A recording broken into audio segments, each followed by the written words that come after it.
ఒక్కసారి స్తోత్రాలు చెప్తారా గట్టిగా? ఇంకొకసారి గట్టిగా చెప్తారా? అయితే ఆయన దేవుని ఏం కోరుకున్నాడంటే, అయ్యా నేను జ్ఞానం లేనటువంటి వాడిని, నాకు జ్ఞానము దయచేయమని ఆ యేసయ్యను అడిగినప్పుడు దేవుడు ఏం చెప్తాడంటే, అక్కడ 13వ వచనం చదువునానా, నేను క్లుప్తంగా చెప్పేస్తాను.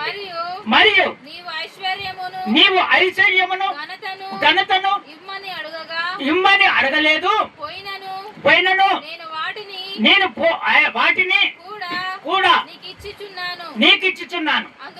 అందువలన ఈ దినములన్నిటిలో రాజులలో నీ వంటి వాడు ఒక్కడైనను ఉండడు. స్తోత్రం చెప్తారా ఒకసారి గట్టిగా? ఇంకొకసారి గట్టిగా చెప్తారా?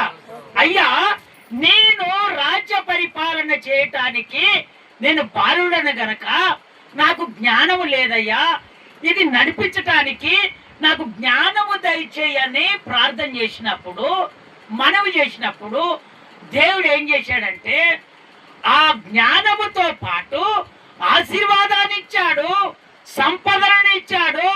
ఇంకోటి ఏంటో తెలుసా, నీలాంటి వాడు ఈ భూమి మీద ఒక్కడు కూడా ఉండడు, అంత జ్ఞానము కలిగి నేను దీవిస్తున్నాను, ఆశీర్వదిస్తున్నానని దేవుడు చెప్పాడు. స్తోత్రం చెప్తారా ఒకసారి గట్టిగా? ఇంకొకసారి గట్టిగా చెప్తారా? అందుకనే దేవుని బిడ్డలారా, మనకు ఏది అవసరమో అదే మనం ప్రార్థన చేయాలి. ఆ ప్రార్థన తగ్గట్టుగా దేవుడు మనకు ప్రతిఫలం ఇస్తాడు. ఈయన కోరుకుంది ఏంటంటే జ్ఞానం కావాలి. ఎందుకు కావాలి? ఈ ప్రజలను నడిపించటానికి నాకు జ్ఞానం కావాలి. నాకు ఏది వద్దు, శత్రువులను నుంచి విడిపించడానికి, శత్రువులను పారదోలటానికి ఆ బలాలు నాకు అవసరం లేదు, కానీ నాకు జ్ఞానం ఇవ్వయని ప్రార్థన చేసినప్పుడు ఆ జ్ఞానముతో పాటు ఆశీర్వాదించాడు. ఇంకోటి, అతని వంటి వాడు ఒక్కడు కూడా లేడని దేవుడే స్వయంగా చెప్పి అంత దీవెన సలోమోనుకు అనుగ్రహించాడు. స్తోత్రం చెప్తారా ఒకసారి గట్టిగా? ఇంకొకసారి గట్టిగా చెప్తారా? ఏ విధంగానంటే ఆయన ప్రార్థన చేసినప్పుడు ఆ ప్రార్థన ద్వారా జయాన్ని పొందుకున్నాడు. రెండవదిగా 2వ రాజుల పుస్తకము 20వ అధ్యాయము 1వ వచనం. 2వ రాజుల పుస్తకము 2వ రాజుల పుస్తకము 20వ అధ్యాయము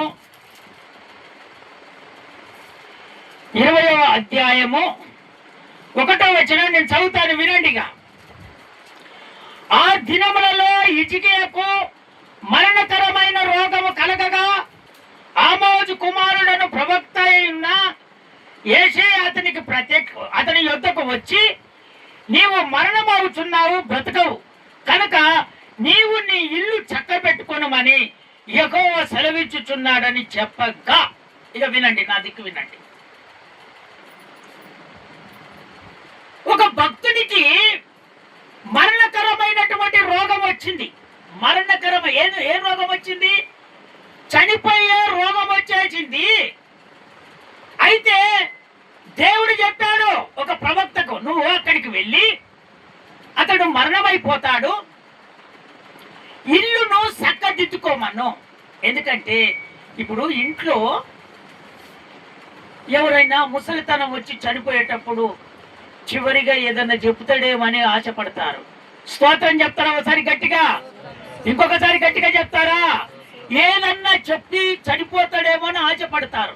అందుకనే నువ్వు బ్రతికి ఉన్నప్పుడే నీ కుటుంబాన్ని చక్కదిద్దుకో.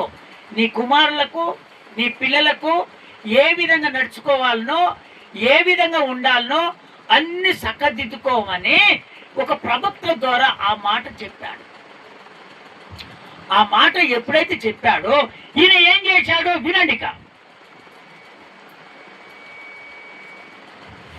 అతడు తన ముఖము గోడ తట్టు తిప్పుకొని, యెహోవా యథార్థయులుడైన సత్యముతో నీ సన్నిధిని నేనెట్లా నడుచుకుంటునో, నీ దృష్టికి అనుకూలముగా సమస్తము నేను ఎట్లా జరిగించుతునో కృపతో జ్ఞాపకం చేసుకోమని హిజ్కియా కన్నీళ్లు విడిచుచు యెహోవాకు ప్రార్థించెను. దేవుని బిడ్డలారా, ఎప్పుడైనా సరే దేవుని ఎదుట యథార్థంగా జీవిస్తున్నటువంటి వారు, దేవునికి నమ్మకంగా ఉన్నటువంటి వారు, దేవునికి ఆత్మీయతమైనటువంటి జీవితం జీవిస్తున్నటువంటి వాళ్ళు, ఆ దేవుడు చెప్పినటువంటి ఆ క్రమములో నడుస్తున్నటువంటి వారు దేవుని దగ్గర ఖచ్చితంగా నాకు మేలు కలుగుతుందని ఆశపడతాడు. స్తోత్రం చెప్తారా ఒకసారి గట్టిగా? ఇంకొకసారి గట్టిగా చెప్తారా? ఏది కూడా నాకు దేవుడు త్రోసివేయడు. ఎందుకో నేను యథార్థంగా ఉన్నాను, అనుకూలంగా ఉన్నాను. దేవునికి ఏ విషయంలోనైనా కూడా నేను తప్పుగా ప్రవర్తన నాలో లేదు. నేను యథార్థంగా ఉన్నాను, దేవునికి అనుకూలంగా ఉన్నాను, ఆయన చెప్పినట్టుగా నడుచుకుంటున్నాను కనుక దేవుడు ఖచ్చితంగా నాకు మేలు చేస్తాడని అతడు ఏం చేశాడో తెలుసా? ఆ ప్రవక్త చెప్పినప్పుడు ఆయన గోడ తట్టు తిరిగి కన్నీళ్లు కార్చి, యేసయ్యా ఒక్కసారి నీ కొరకు నేను బ్రతుకుతున్నటువంటి నా జీవితాన్ని జ్ఞాపకం చేసుకోమని ప్రార్థన చేస్తున్నాడు ఆయన. ఒక్కసారి నా మనవి అంగీకరించయ్యా. నేను నీ దృష్టికి ఏమైనా విరోధంగా చేశానా? ఒక్కసారి జ్ఞాపకం చేసుకో అని ఆయన కన్నీళ్లు విడిచి ప్రార్థిస్తుండగానే అప్పుడు మళ్ళీ దేవుడు అంటున్నాడు, యెషయా నడిమి చాలలో నుండి అవతలకు వెళ్ళక మునిపే యెహోవా వాక్కు అతనికి ప్రత్యక్షమై ఇలాగ సెలవిచ్చెను, నీవు తిరిగి నా ప్రజలకు అధిపతి అయిన హిజ్కియా యొద్దకు పోయి అతనితో ఇట్టనుము, నీ పితరుడైన దావీదునకు దేవుడకు యెహోవా నీకు సెలవిచ్చినది ఏమనగా, నువ్వు కన్నీళ్లు విడుచుడు చూచితిని, నీ ప్రార్థన నేను అంగీకరించి ఉన్నాను, నేను నిన్ను బాగు చేసేదను, మూడవ దినమున నువ్వు యెహోవా మందిరమునకు ఎత్తిపోవద్దు. ఇంకా 15 సంవత్సరములు ఆయుస్సు నీకు ఇచ్చేదను, మరియు నువ్వు నా నిమిత్తము నా సేవకుడైన దావీదు నిమిత్తము ఈ పట్టణము నేను కాపాడుచు నిన్నును ఈ పట్టణమును అశ్షూరు రాజు చేతిలో పడకుండా నేను విడిపించేదను. స్తోత్రం చెప్తారా ఒకసారి గట్టిగా? ఇంకొకసారి గట్టిగా చెప్తారా? ఎప్పుడైతే ఆ ప్రవక్త యెషయాకు చెప్పి ఆ నడిమి చేలలో నుంచి బయటికి వెళ్ళక మునిపే అదే ప్రవక్తకు దేవుడు మాటిచ్చాడు. ఏమని ఇచ్చాడంటే, ఇదిగో ఇదిగో నేను అతడు చేసిన ప్రార్థన నేను అంగీకరించాను. స్తోత్రం చెప్తారా ఒకసారి గట్టిగా? ఇంకొకసారి గట్టిగా చెప్తారు. కొంతమంది ఏం చేస్తారంటే ప్రార్థన చేసినప్పుడు ఆ ప్రార్థన జరుగుతుందో జరగదో అని ఒక ఆలోచన చేస్తారు. ఏం బిడ్డలారా, నువ్వు ప్రార్థన చేస్తున్నప్పుడు ఆ ప్రార్థన ద్వారా దేవుడు నాకు జవాబిస్తాడని ఎప్పుడైతే నువ్వు ప్రార్థన చేస్తావో ఆ దేవుడు ఖచ్చితంగా జవాబు ఖచ్చితంగా అనుగ్రహిస్తాడు. ఆయన నువ్వు ఖచ్చితంగా ఆయన దగ్గరికి వెళ్ళి ఒకటే మాట చెప్పు, నీవు కన్నీళ్లు విడుచుట నేను చూచి తిని నీ ప్రార్థన నేను అంగీకరించి తినని నువ్వు చెప్పు. చెప్పడమే కాదు, ఇంకేందో తెలుసా, 15 సంవత్సరాలు వయస్సును నేను పొడిగిస్తాను. స్తోత్రం చెప్తారా ఒకసారి గట్టిగా? ఇక నువ్వు మరణమైపోతావన్న దేవుడు అతన్ని మళ్ళీ ఏం చేశాడు? అతని ప్రవర్తనను బట్టి, అతని యథార్థతను బట్టి, అతని స్థితిని బట్టి, దేవునికి నడుచుకున్నటువంటి ఆ పద్ధతిని బట్టి దేవుడు ఏమన్నాడో తెలుసా? వెంటనే ఆ ప్రవక్తకే మళ్ళీ బయలుపరిచి ఆయన నడిచాల నుంచి బయటికి వెళ్ళక మునిపే వెంటనే ఆ ప్రార్థన దేవుడు విని వెంటనే మరణమైపోతావనేది మరణం తీసివేసి ఆయన ఇంకా 15 సంవత్సరాలు నువ్వు బ్రతుకుతాను వయసు పొడిగించాడు. స్తోత్రం చెప్తారా ఒకసారి గట్టిగా? ఇంకొకసారి గట్టిగా చెప్తారా? అందుకనే దేవుని బిడ్డలారా, నీవు చేస్తున్నటువంటి ప్రార్థన దేవునికి ఇష్టముగా ఉండాలి. ఆ ఇష్టాన్ని బట్టి నిన్ను ఆశీర్వదిస్తాడు దేవుడు. స్తోత్రం చెప్తారా ఒకసారి గట్టిగా? దేవునికి ఇష్టంగా లేకపోతే నువ్వు ప్రార్థన చేసి ఎంత కన్నీరు గార్చినా కూడా దేవుని దగ్గర నువ్వు ప్రతిఫలం అసలు నువ్వు పొందుకోలేవు. ఆ భక్తుడు కన్నీరు కార్చాడు, వెంటనే ఆయన మనస్తత్వాన్ని దేవుడు తెలుసుకొని చనిపోతావన్న ఆయనను ఇదిగో 15 సంవత్సరాలు ఇంకా నువ్వు బ్రతుకుతావని సెలవిచ్చాడు. స్తోత్రం చెప్తారా ఒకసారి గట్టిగా? అందుకనే దేవుని బిడ్డలారా, నువ్వు ప్రార్థన చేస్తున్నప్పుడు ఇదిగో ఈ ప్రార్థన నీ హృదయములో పెట్టుకొని నువ్వు ప్రార్థన చేయి. దేవునికి నమ్మకంగా ఉండు. ఆ నమ్మకాన్ని బట్టి నీ స్థితిని దేవుడు మార్చి నిన్ను ఆశీర్వదించడం మొదలు పెడతాడు. స్తోత్రం చెప్తారా ఒకసారి గట్టిగా? ఇంకొకసారి గట్టిగా చెప్తారా? మూడవదిగా ఒక్క మాట చెప్పి నేను ముగించబోతున్నాను. ఒకటో దీన వృత్తాంతాల పుస్తకము. ఒకటో దీన వృత్తాంతాల పుస్తకం. ఒకటో దీన వృత్తాంతాల పుస్తకం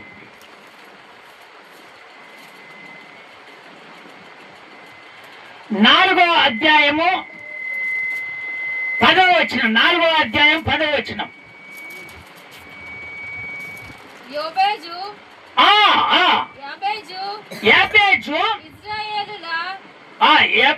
ఇజ్రాయేలా దేవుని గూర్చి మొరపెట్టి నీవు నన్ను నిశ్చయముగా ఆశీర్వదించి నా సరిహద్దును విశాలపరిచి నీ చెయ్యి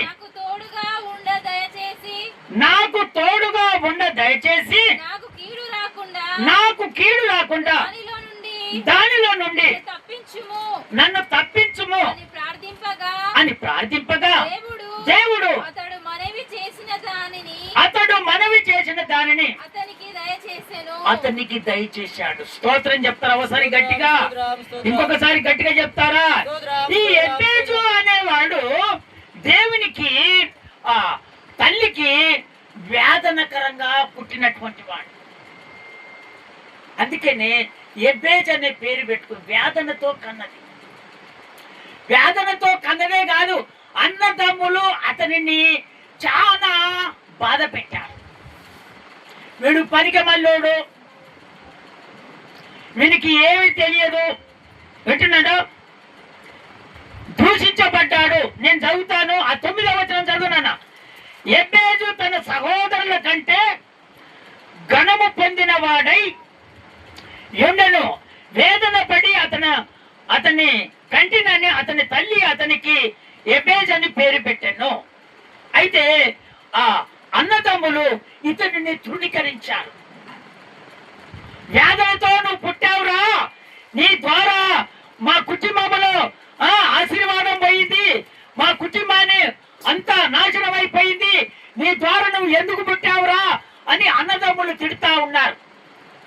కానీ తల్లి ఎంతో బాధపడతా ఉన్నది. అతను పుట్టడం వలన కుటుంబం అంతా వేదన వచ్చేసింది, బాధ వచ్చేసింది, ఇబ్బందులు వచ్చేసాయి, చాలా బాధకరమయ్యే వచ్చేసాయి. ఆ కొడుకులు ఈ కొడుకును తిడుతుంటే ఆమె మౌనాన్ని పాటించి రోధించి ఎంతో బాధపడేది. అలాంటి ఆ ఎబ్బేజును దేవుడు ఏం చేశాడో తెలుసా? అతనిని ఇదిగో మొర పెట్టినప్పుడు ఆ మొర దేవుడు అతన్ని అంగీకరించి అతని ప్రార్థన ద్వారా అతనికి ఇదిగో ఆశీర్వాదాన్ని కలగజేశాడు. స్తోత్రం చెప్తారా ఒకసారి గట్టిగా? ఇంకొకసారి గట్టిగా చెప్తారా? సరిహద్దులను విశాలపరిచాడు. అతని సరిహద్దు ఎంత వరకు ఉందో అంతవరకు ఆశీర్వాదాన్ని కుమ్మరించాడు దేవుడు. ఎందుకు కుమ్మరించాడంటే అతడు చేసినటువంటి ప్రార్థన, నా తల్లి నా అన్నదమ్ములు నన్నెంతో బాధపడుతున్నారు, నేను పుట్టినందుకు నన్నెంతో హింస పెడుతున్నారు, యేసయ్యా నా ప్రార్థన అంగీకరించమని ఆయన ప్రార్థించాడు, మొరపెట్టాడు. ఆ మొరపెట్టగానే దేవుడు అతనికి కీడు రాకుండా దానిలో నుండి తప్పించి అతని ప్రార్థన ద్వారా అతనికి ఆశీర్వాదాన్ని కలగజేశాడు. కీడునంతా తీసివేశాడు. వాళ్ళు ఎంత బాధ పెడుతున్నారో, ఎంత తృణీకరించారో ఆ తృణీకరంతా తీసివేసి దేవుడు ఆశీర్వదించాడు. ఆ అన్నదమ్ములు దూషించినటువంటి అన్నదమ్ముల మధ్యలే దేవుడు అతనిని ఓ ఘనతగా నిలబెట్టాడు. స్తోత్రం చెప్తారా ఒకసారి గట్టిగా? ఇంకొకసారి గట్టిగా చెప్తారా? ఎందువలన ఆ ఘనత అతనికి తగ్గింది? ఎందువలన తగ్గింది ఆ ఘనత అతనికి? ఆ కుటుంబములో తృణీకరించినటువంటి వారి దగ్గర వీడు కీడు వలన మేము ఇబ్బంది పడుతున్నాం అని చెప్పి ఎంతమంది తిడుతున్నారో అతనిని, అందరిలోనే అతన్ని ఘనతగా దేవుడు నిలబెట్టాడు. ఎందుచేత ఘనతగా నిలబెట్టాడు చెప్పలేంది? ఎందుకు ఘనతగా నిలబెట్టాడు? ఆశీర్వాదం ఇస్తాడమ్మా, పుట్టిన ఆశీర్వాదం. పని చేయకపోతేనే ఆశీర్వాదం వస్తుందా? పని చేయకుండా ఆశీర్వాదం వస్తుందా? మరి ఎందుకు ఘనతగా దేవుడు నిలబెట్టాడు అతనిని? అతని ప్రార్థన దేవునికి ఆశీర్వాదకరంగా ఉంది గనక అతనిని ఒక ఘనతగా దేవుడు నిలబెట్టాడు. అతన్ని విశాలపరిచాడు. తూర్పు, పడమట, ఉత్తర, దక్షిణం ఎక్కడైనా అతని ఆశీర్వాదము మొదలు పెట్టాడు దేవుడు. స్తోత్రం చెప్తారా ఒకసారి గట్టిగా? ఇంకొకసారి గట్టిగా చెప్తారా? అందుకనే దేవుని బిడ్డలారా, దేవుని దగ్గర మనం ఆశీర్వాదాన్ని పొందుకోవాలంటే మొట్టమొదట మన జీవితంలో ప్రార్థన. ఆ ప్రార్థన దేవునికి ఇష్టంగా ఉన్నదా లేదా, ఇదొకటి దృష్టిలో పెట్టుకోవాలి. ఇంకోటి, దేవునికి నేను యథార్థంగా నడుచుకుంటున్నానా, నడుచుకోవట్లేదా? ఒకవేళ నేను కన్నీరు కారుస్తున్నాను కానీ దేవునికి కన్నీరు కార్చినటువంటి ప్రార్థన దేవుని దగ్గరికి చేరుతుందా, చేరట్లేదా? ఇవి దృష్టిలో పెట్టుకొని నువ్వు ప్రార్థన చేస్తే నీ మనవిని దేవుడు ఆలకించి వాళ్ళని ఏ విధంగా దేవుడు ఆశీర్వదించాడో ఆ ప్రకారంగా మిమ్మలను నా దేవుడు ఆశీర్వదిస్తాడు. స్తోత్రం చెప్తారా ఒకసారి గట్టిగా? ఇంకొకసారి గట్టిగా చెప్తారా? అందుకనే దేవుని బిడ్డలారా, మనము ఆశీర్వాదము గల ప్రార్థన ఎప్పుడైతే మనం చేస్తామో దేవుడు ఖచ్చితంగా మనల్ని ఎప్పుడు వదిలిపెట్టడు. ఆ ఆశీర్వాదాన్ని బట్టి దేవుడు ఒక ఘనతలాలుగా దేవుడు మనల్ని నిలబెట్టును గాక. అందరం నిలుమొక్కాల మీద ఉండి ఒక తీర్మానంలోకి వచ్చేద్దాం. అందరం నిలుమొక్కాల మీదకి వచ్చేద్దాం. అందరం నిలుమొక్కాల మీద ఆశీర్వాదము కలిగిన ప్రార్థన. ఆశీర్వాదం ఆరోగ్య విషయమైన